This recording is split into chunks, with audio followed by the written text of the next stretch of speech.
Flosstube friends, my name is Audrey Marine. You are very welcome to my channel all about cross stitch. Today we are going to be talking about four-sided stitch. Now you can see that I already have one letter done in four-sided stitch, and then after that I have begun the rest of this line, which will be done in over one cross stitch. Now if you are not familiar, do not recognize that chart, it is Maria Wales Newson 1838. This is from Hands Across the Sea Samplers. I am stitching this along with many others as a year-long stitch along throughout the year of 2026. The stitch along is being run by Judy in the Friends of Hands Across the Sea Samplers Facebook group. If you have not joined that group, I would highly recommend it.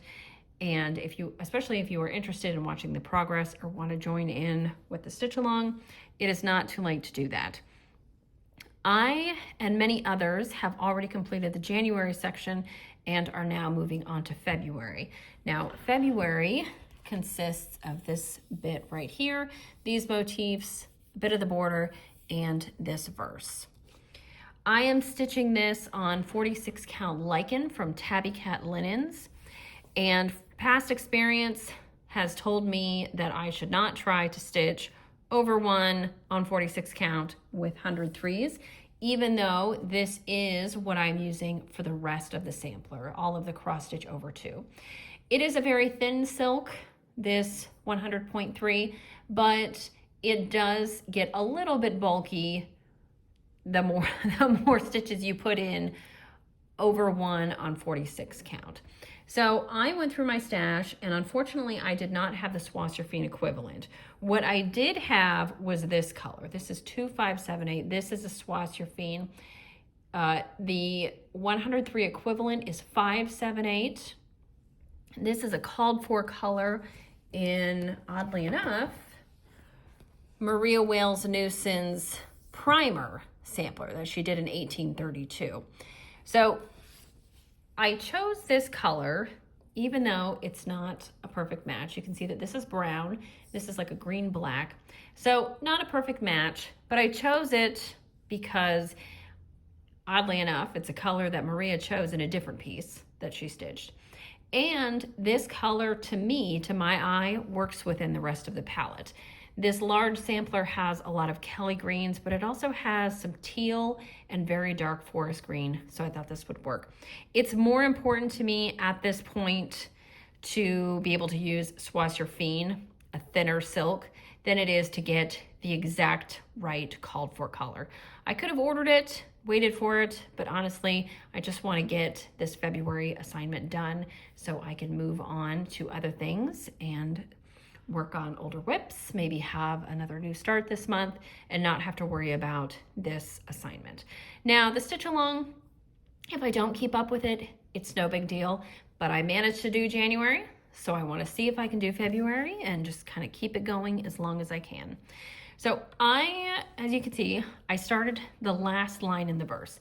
Now, the reason I started with the last line is because I thought it would be easy to count off of the acorn, and it was. You know, it's only about 10 stitches away.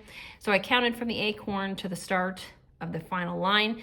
And then also I will be able to go ahead and stitch the long line of four-sided stitches as a demonstration for you guys. Now, in talking about Swasserfine, a couple reasons that I chose it. Well, not just because I think the final product will look good and I will like the look of my over one cross stitches, but in using Swasserfine for the four-sided stitch, I knew that I would get really clean, crisp squares, and I thought that those would look good, those four-sided stitches would look good in Swasserfine. I think they would look good in 103, but I didn't want to have to go back and forth stitching only the capital letters in 100.3 silks and then using Swasserfine for the over one letters. That would be just, make my life easier to do it all the same. So that's what we're doing there. Make it easy on me. So I have, as you can see, I started this line. I just took this thread out of the needle and I'm just kind of putting it over there. I'm going to get back to that later, but I am going to get ready to stitch this line under here. And I'll show you how this is represented in the chart. You're not going to do much with this. It's a very small section of the chart, so I don't have any problem showing you this. But four-sided stitch, you see that Nicola in charting, or whoever it was that charted this, I think it may have been Lisa Brown. Whoever charted this, you know, they label what your stitch will be. Clearly, these quarter-size stitches are going to be over 1 compared to the over 2 full-size cross stitches, but there's no doubt that these are four-sided stitches, and they are done in the same color as the rest of the letters. But you can see there's this long line of four-sided stitch, and that's what we're going to get to in just a moment. I see here that it starts directly under the left side of the A. That's great, very convenient, and just 3 stitches in between those 2 pieces, the letter and the line. 1, 2, 3. So I often do this. I will count to where I need to go. I'll count to the corner of the next motif or letter that I need to get to, and I will wiggle my needle in that linen to create a very large visible hole. I have no problem doing this because in my experience, as soon as I take things out of the hoop, spritz them, iron them, everything goes back to normal, goes back to how it should be. Now, I'm sure there's a way to do a pin stitch with back stitches, four-sided stitches, double running stitch, anything like that. But I'm not gonna do that. I'm just gonna go ahead and have a tail hanging out here. I often do this, and I will catch that tail as I go on. You can see that I have a tail up here. I will pull that to the back and snip it off eventually. In fact, let me go ahead and secure this, and then I will turn my piece over and show you the back. Now, you know, if I pull this thread, it's going to pull that tail. You can see it move just a bit. That's why I allow for quite a bit extra hanging out, because sometimes I do pull it to the back and I kind of have to start over. Okay. Now, it doesn't seem, there we go. Let's hope that I caught that. It does feel like it's caught because when I give it a little tug, it doesn't seem like it's going anywhere. Okay, we're gonna do the last leg of that four-sided stitch. I'm gonna bring my needle back to the front, put it there, and then we'll flip it over and I'll show you what the back looks like. You should be able to see this here. If you are viewing this on a laptop, a tablet, or your phone, you can zoom in by pinching just as you would on a photograph. So you can go ahead and do that if you need to see things closer. But I can just go ahead and see it took no effort to pull that tail to the back. I started down here in the bottom left corner of the A. On the back here, it is the bottom right, but on the front, it's the bottom left. That's where I started. And so you can see I caught this tail as I went up the side of the A. And so it is secure. I can go ahead and snip that tail off. I am using my Golden Forge scissors. These are the ones with the larger finger holes and the etching on the blade. I really love these scissors. I shared a photo on Instagram. As I say, I shared a photo on Instagram and those scissors were in it. And someone asked me if I liked the scissors. And I said, yes, I did. They're my favorite kinds of scissors. I really appreciate that they have a very sharp point at the end. They're good for pin stitches. No problems with them so far. I'm very happy with them. But I just want to make it clear that if I share or show a product, a chart, whatever it may be, it's because I like it. I enjoy stitching it, using it. I do not share things that I don't use, that I don't like. All right. I am just making squares. That's all I'm doing. Just making squares along here. Now the trick is, as you go, well, when you're securing a tail, you have to remember that you have to move in such a way to secure that tail on the back. So I'm thinking about how I need to go. I need to have some vertical lines on the back to catch that tail. Another thing that I am doing is I am really relaxing my tension. I don't really have tight stitches necessarily, but for four-sided stitch especially, I have learned that I need to really loosen up. I need to give my stitches a little more slack, let them breathe a little bit more, so that I do end up with squares in the end. Because if you pull too hard, what will happen is you'll end up with these tiny, you'll sort of end up with like little circles almost, and that's not what you want. So you can see that I tugged on that. I'm gonna give it a little pull, and then we're gonna set it back where it should be. I think a proper, quote unquote, proper tutorial will tell you that you need to form your squares the same way every time. My thinking is that if you end up with squares and they all look pretty darn good, I don't think the stitch path really matters. So as long as they're sitting where they need to sit and they look very neat, I'm not worried about it. So just do what's right for you.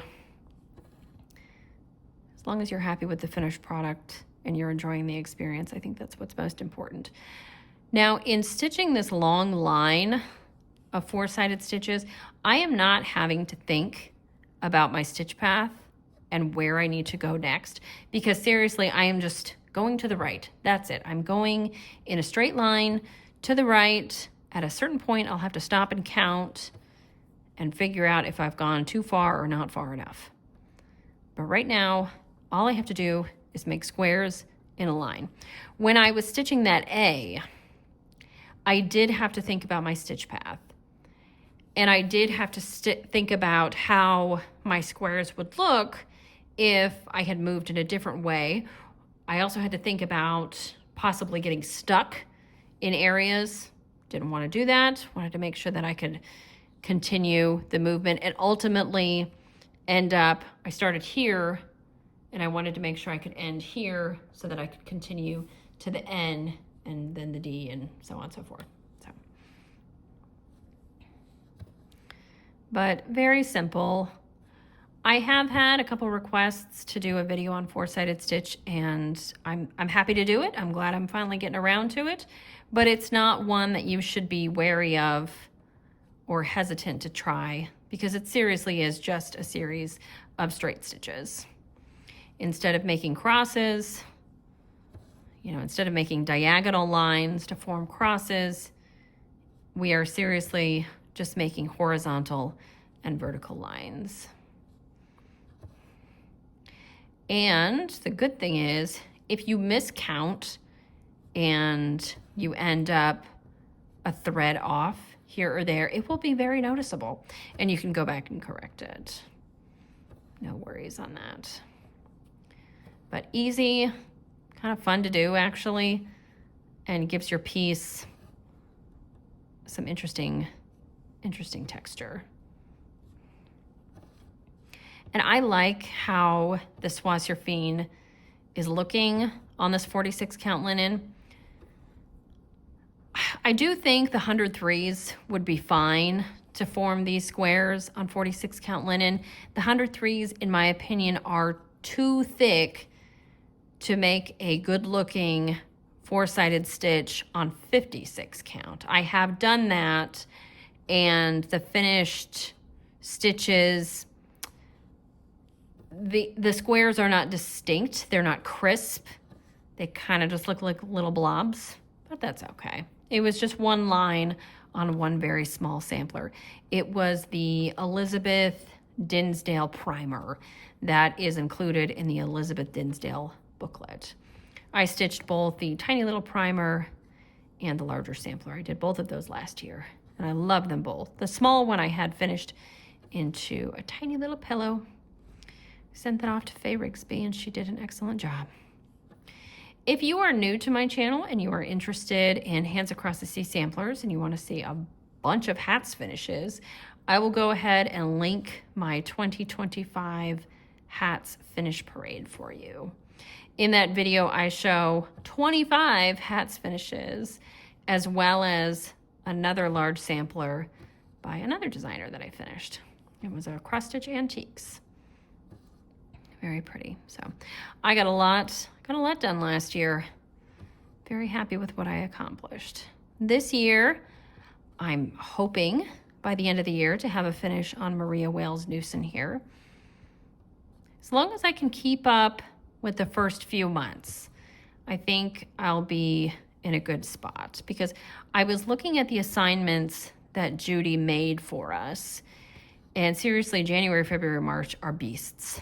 They are. It's a lot of stitching, especially I think January and March, because you have not only motifs in the center, but you have a lot of stitching to do on the border. But as long as I can finish January, February, and March on time, I think the rest of the year should be, famous last words, but it should be manageable. I mean, it absolutely is if you're not stitching anything else, of course. If you're stitching this monogamously, you could certainly finish it, the whole thing, in a few months. And someone did. This piece was released in August of 2025. And I know that there's at least one person who finished the entire thing last year. So she would have had to do it in, 4 months or less? Yeah. But we've all got multiple things going. I'm keeping track. I have a list of all my starts, things I've been working on. Oop, got a little bit of a problem here. So you can see here, soie surfine is so thin. When you get a bit of fiber, it's not quite right. It kind of bunches up and creates what feels like a little knot, but it's not really a knot. So I have a decision to make here. I can yank on it and see what happens. I think probably what has happened is the fibers have separated and this is the remnant, and it's kind of just bunching up. So I do think ultimately I'm gonna have to cut it. So you know what? I'm gonna yank on it and see what happens. Yeah, you can see that it's just getting worse. Yeah, there it is. Can you see that? It broke. So this silk is actually comprised of two finer threads. It's not really threads, but they're twisted together to make the thread. So I'm gonna have to go ahead and cut that and then rethread my needle. And I'm gonna cut it back here where I can see that the integrity of the thread is still okay. But this is sometimes what you get. It happens. Okay. Unfortunately, it means that I probably won't have enough thread to finish this line. But that's okay.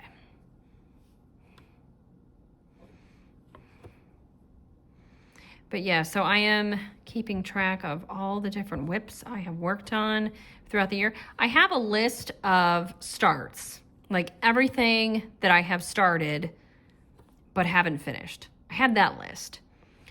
But since the beginning of this year, I have started another list, and that is just the pieces I have pulled out and worked on this year.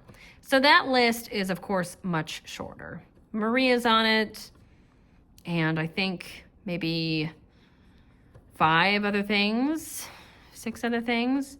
But I already have 3 finishes this year. A couple of them are very small.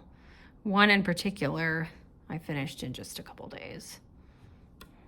But I would like to finish Maria's larger sampler, this one, but also her primer. I started that several months ago. I started it shortly after I got the booklet, which would have been August, I think. And I have, I don't know, maybe a 1/6, an 1/8 of that done. I just need to pull it out and put some stitches into it. But I have a lot of projects like that. Okay, I'm kind of running out of thread here. I think I'm gonna go ahead. I'm gonna have to secure this pretty soon.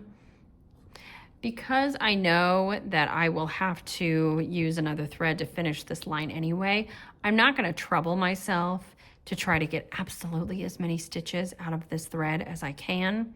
Sometimes when I reach what should be the end of the thread, but I know I've only got like, oh, I've only got 4 more stitches to do, I will just, you know, figure it out and get those final few stitches out of the little bit of thread that I have left on my needle. But right here, no, I have several more stitches to do and will not be able to get anywhere near all of them done with this little bit of thread that I have here on the needle.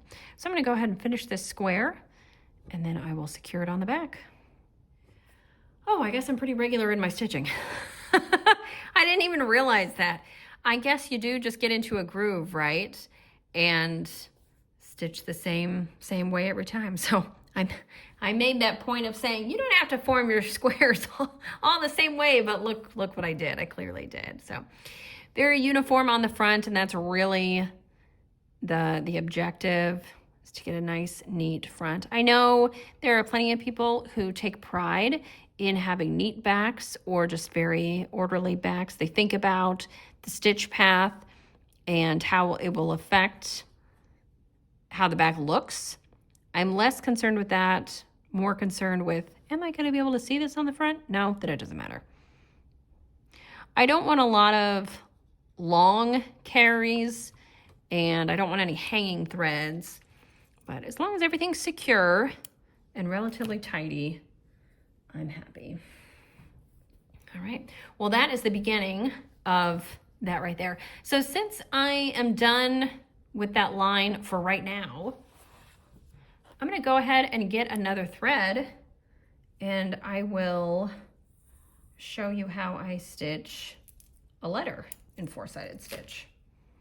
I really like 4-sided stitch. I think it just looks neat.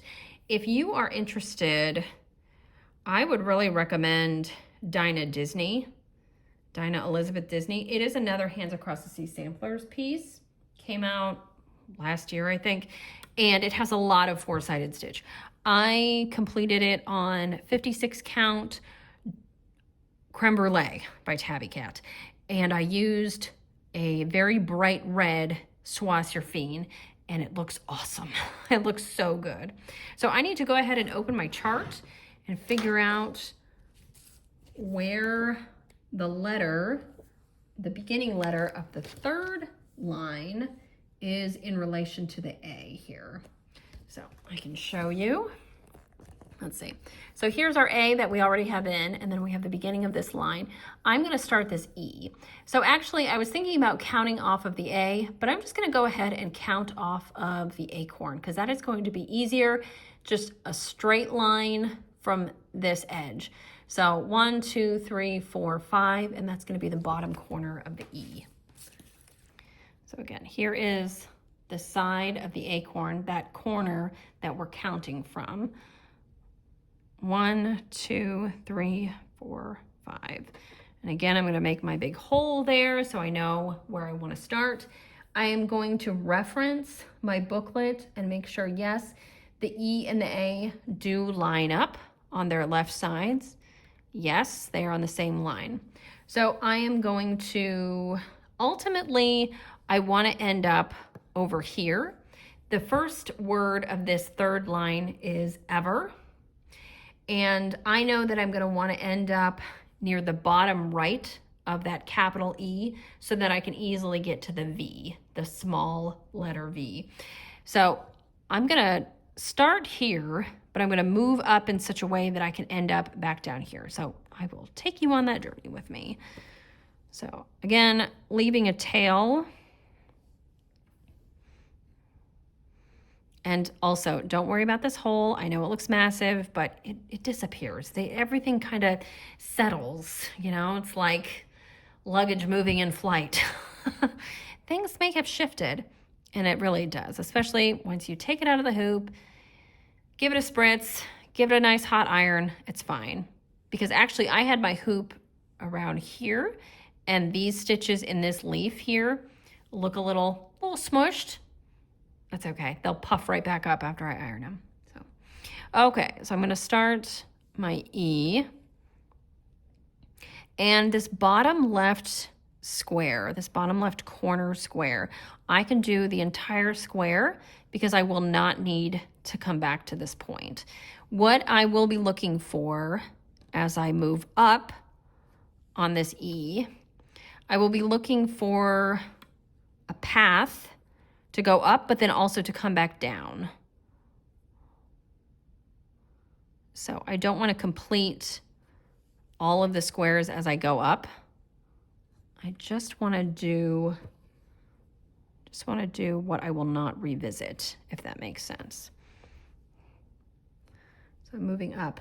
So 1, 2, 3, 4, 5 squares will comprise this section of the E. So I'm just going to do the left side of those squares as I move up. But then also I've got a square here. And if you guys are familiar with this very popular style of lettering on these older samplers, you'll understand how the E is supposed to look. Okay. So I am going to actually move diagonally. I went from here to here. I'm fine with that. I just want to make sure that my stitch path makes sense going up. And I do know that moving in this way, I am not securing the tail on the back. That's okay, because when I move back down, I will secure the tail. Okay, so again, I did the left side of 2 more squares. So I've got the top left square to do here.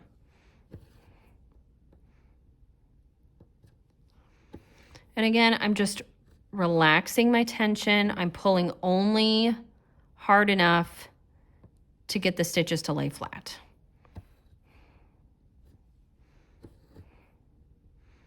Okay, you'll notice that at that point, yep, I had kind of taken this little tail with me, but it popped right back out. No big deal. Okay, so moving over here. Oh, and my tail moved out. Let's see. Now the concern is the tail is out and it's just kind of wiggling around. It's free to go wherever it wants. This happens sometimes. It's no big deal. And you might want to do the waist knot. You might want to do a pin stitch. You might want to do some other way, but I'm just going to leave that. I know that's not really going anywhere because we do have it tucked under this stitch right here. When I move my way back down the E, I will flip this over and ensure that it is being secured as I go. All right.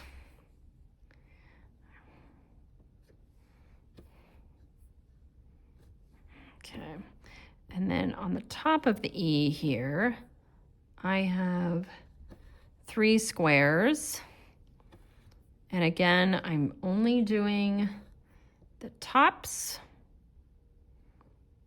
because I will need to move along the bottom of those squares to get back to the left side and move back down the, okay.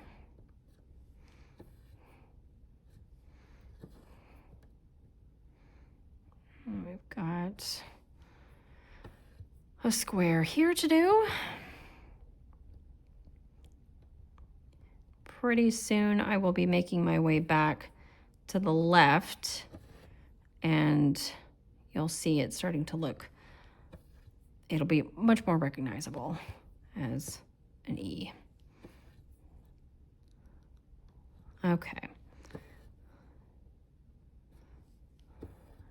Doing that, coming down. So we've got another square there.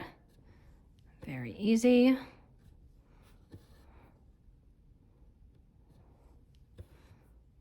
Make sure I complete that square. Again, moving to the left.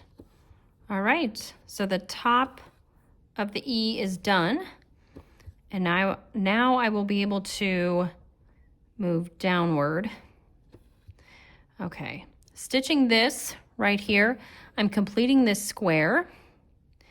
And then I'm going to come up right here. So having gone down just to the left, coming back up here, I know that that is giving me a horizontal line on the back. So now what I'm going to do is I'm going to flip it over, and I'm going to make sure that I am catching the tail. And look at that. I'm not only catching the tail on the back right there where I want to catch it, but it has already been caught by stitches up at the top of the E. So that's great. It is being held exactly where I need it to be held. And then at the end, I can go ahead and clip that extra little bit that's hanging off there. So as I move downward, I'm going to go ahead and just envision in my mind what I'm doing on the back, make sure I'm adding horizontal stitches as I go. And then of course we've got this oops, what am I doing? I'm making crosses. See, that's what happens. You get into a rhythm, and then your brain is like, oh no, you should be making crosses, not squares. This is cross stitch. We don't make squares. Can't spare a square. Wonder what Jamie Gertz is doing right now. All right. So I'm going to move my way down and stitch the other opposing square. Still looks a bit odd, but I think pretty soon it'll actually look like an F. And then we'll just add a little bit more to make it into an E.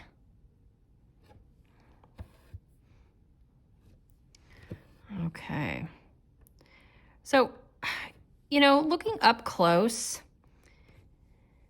you'd be able to see that the lines aren't perfectly straight. Everything's just a little wobbly. That's okay. That's okay, because that's how it is for cross stitches, right? We spend so much time with our noses to the fabric, looking at these things under magnifiers, really examining our stitches up close. But we don't need to do that. We don't need to do that. And it's okay if things aren't quite perfect. When you pull back, you have this in a big, beautiful frame on your wall. You're not going to see the imperfections. At least you shouldn't. I hope you don't. Okay, now it looks like an F, doesn't it? But we need to continue and to make it into an E. Now, as I'm talking about, you know, things don't need to be perfect. We shouldn't necessarily strive for perfection, because nothing is ever going to be perfect. I do see that this line here, this one here, is for some reason going a little bit more diagonally than I would like. And I suspect it's because at the top of that, it was being pulled from this side, and at the bottom, it's being pulled to this side. So if you see that, you can either leave it and just ignore it. You can go back and try to redo it, or you can just go over it. And I'm just going to go ahead and go over it and see if I like the look of that. Now, I do have the benefit of working with Soie sur Fin, which is a thin silk, so that if I do want to go over something, it's not going to add a bunch of bulk and weight to it. So I went over that stitch. I do prefer that. I'm going to go ahead and leave that and then move on. It's another benefit of using Soie sur Fin for four-sided stitch on this 46 count linen. Now, when I tugged it a little, you see things kind of tightened up a little bit. You get that diagonal back just a bit, but it's not as obvious as it had been.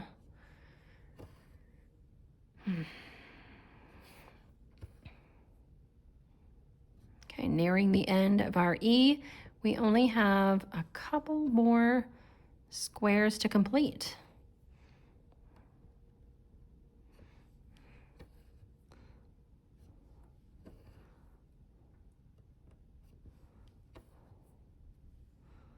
There we go. And see, this line here had been puffed up a little bit too much with my gentle tug, so I just gave it another little tug and it settled down where I wanted it to be. So you can manipulate the thread a bit.